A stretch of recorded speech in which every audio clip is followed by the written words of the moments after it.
Malampusong napahigayon ang 8th Heroes Run nga gipasugdahan sa Central Command kagahapon. Ato kining sayran pinaagi ni ining report. Kadlawon pa lang nagpasingot na pinaagi sa usa ka warm-up exercise ang mga misalmot sa ikawalo nga Heroes Run nga gipahigayon sa Camp Lapu-Lapu sa Dakbayan sa Subo. This now on its 8th year in organizing this nationwide charity run for the benefit of the orphans or dependent siblings of our soldiers killed or incapacitated in combat fire or during disaster response.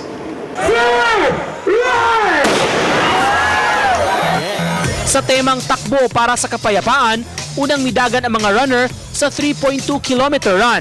Dayon gisundan sa mga misalmot sa run with obstacle course ug misunod ang mga grupo nga miapil sa squad challenge. Sa dakong hawan, anaa ang obstacle course nga susama gayon sa training sa military ang challenge. Sama sa pagkamang sa yuta, pagkapkap ug hasta na ang pagbalibali sa mga dagkong ligid. Lakip na sab niini ang firing. Tumong sa kalihukan ang pagtabang sa pamilya ug mga nailo nga mga anak sa mga sundao.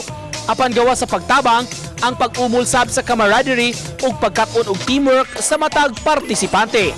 Uban ni Lian Sinkulan ug Marlon Melgazo, Nico Sireno, Balitang Bisdak.